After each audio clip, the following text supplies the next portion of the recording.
અને રબારી સમાજનું યુવા પ્રગતિ મંડળ જે વર્ષોથી સમાજને શિક્ષણમાં આગળ વધે એના માટે કામ કરી રહ્યા છે, એટલે સમગ્ર ટ્રસ્ટી મંડળ અને સમગ્ર યુવા પ્રગતિ મંડળનો પહેલો તો હૃદયથી ખૂબ ખૂબ આભાર વ્યક્ત કરીશ.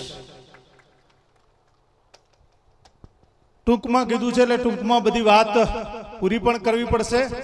આપણા સમાજના મોભી આગેવાનો તમામ જેને તમે બધાને ઓળખી શકો, કારણ કે અહીંયા આગળ બેઠેલા સમાજના મોભી છે, સમાજના દાતાઓ છે, સમાજના ધારાસભ્યો છે, સમાજના જિલ્લા પંચાયતના સદસ્યો છે,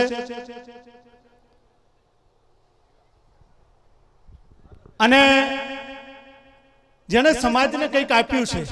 સમાજના આગેવાન વગર સમાજનો કોઈ, જ્યારે સમાજને તકલીફ આવે ને ત્યારે ખબર પડે. એટલે કહું છું કે સમાજના તમામ આગેવાનોને હૃદયથી વંદન કરું છું, અભિનંદન આપું છું.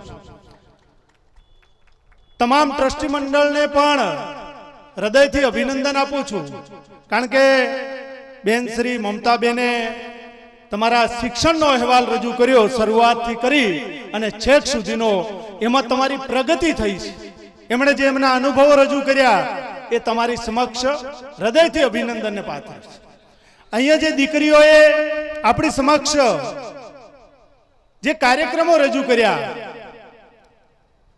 એ કાર્યક્રમો આપણે બધાને પ્રોત્સાહન આપે છે અને દરેકને ભાગ લેવો જોઈએ, કારણ કે એ પણ એક ઉત્સાહ માટે, લોકોને કંઈક આગળ વધારવા માટેનું કામ કરે છે. એટલે તમામ શિક્ષકોને હૃદયથી અભિનંદન પાઠવું છું.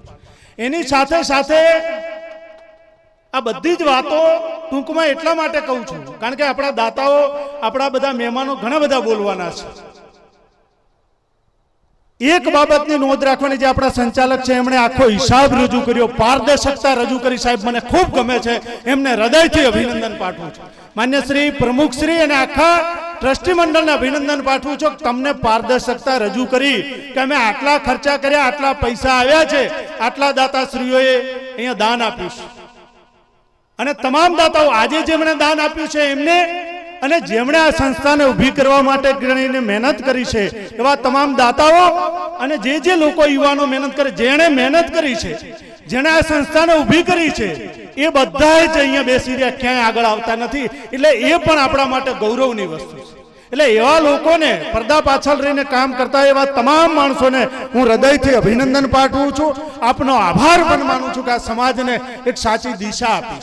અને એટલા માટે જ અહીંયાથી આગેવાનો દ્વારા વારંવાર કહેવાતું હતું કે આખો કાર્યક્રમ પૂરો ન થાય ને ત્યાં સુધી અહીંયાથી કોઈએ ન જવું જોઈએ, કારણ કે આપણે શાના માટે આવીએ છીએ? આપણે આવીએ છીએ તો સમાજના ભલા માટે આવીએ છીએ, માત્ર જમવા માટે નથી આવતા. એ બાબતની પણ નોંધ લેવી જોઈએ. જેણે કારણ કે MM દેસાઈ શૈક્ષણિક સંકુલ હોય, અને અહીંયા આગળ આપણા ગોવાભાઈ સાહેબ દ્વારા જે કોલેજ બની રહી છે એમને અભિનંદન. અમારા દશરથભાઈ દ્વારા અહીંયા આગળ જે, અને કરશનભાઈ દ્વારા ને સંસ્થાઓના નામકરણ થયા છે, એ બધાએ કંઈક આપ્યું છે. પણ જેના પૈસા બાકી છે એનું કોઈનું નામ નથી રજૂ કર્યું. પણ સંક્ષિપ્તમાં તમારી સમક્ષ પારદર્શકતા રજૂ કરી છે. તો ખરેખર હું એમ કહું છું કે આજથી યુવાનોએ, અને આપણે બેઠા છીએ ને, આપણે તમારા થકી આ સંસ્થા છે, તમારા થકી આ સંસ્થા બની છે. પહેલા એમણે જે મેણા સાંભળ્યા હતા એનું પરિવર્તન કર્યું, લોકોએ એને સત્યમાં અહીંયા આગળ ઊભું કરી બતાવ્યું. એટલે આપણે આ સંસ્થાના 13 કરોડ રૂપિયા બાકી છે. હું આપને વિનંતી કરું છું કે તમે એક વ્યક્તિ આ બાબતે અભિયાન ઉઠાવો, અને તમામે તમામ, કારણ કે પારદર્શકતાથી કામ થઈ રહ્યું છે મિત્રો. એટલે મારા તરફથી તમામને અભિનંદન. અહીંયા આગળ ઘણા બધા નવા જેમનો હોદ્દા મળ્યા છે એમને પણ બધાને હૃદયથી ખૂબ ખૂબ અભિનંદન. આપણા સમાજમાં એક નાની નાની ખામીઓ પણ છે, કારણ કે સમાજને ક્યાંક કંઈક આપવાની વાત હોય. હમણાં એક દીકરીએ ખૂબ સરસ અહેવાલ રજૂ કર્યો કે દીકરીને ભણાવવી જોઈએ. હા, અમે રાજી છીએ. અમારા સમાજની દીકરી ભણવી જોઈએ, અભ્યાસ મેળવવો જોઈએ. પણ દીકરીઓને પણ નમ્ર વિનંતી કરું છું કે તમારા માતા પિતાના સંસ્કારો જે આપ્યા છે, સંસ્કારોનું સિંચન થવું જોઈએ. તમારે તમારા મા બાપનું નામ ઉજ્જવળ થાય એવું કામ પણ કરવું જોઈએ. તમારા બાપને નીચું તાકવું પડે એવું કામ ન કરતા તમારો ભાઈ ઊંચું તાકીને ચાલી શકે એવા કામ કરજો, તો આ સમાજનું ચોક્કસ કલ્યાણ થશે. આ લોકો તમારા માટે દોડે છે.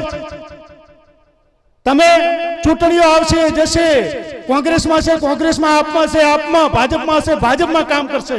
સાચું બોલવાની તેવડ રાખજો, બાકી તમારા સમાજની ક્યારેય નોંધ નહીં લેવાય.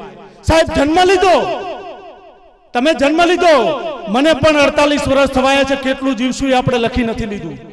સમાજના યુવાન તરીકે સમાજ માટે અમે આખા ગુજરાતમાં કામ કરીએ છીએ. ઘણી બધી ભૂલો થાય અમારાથી.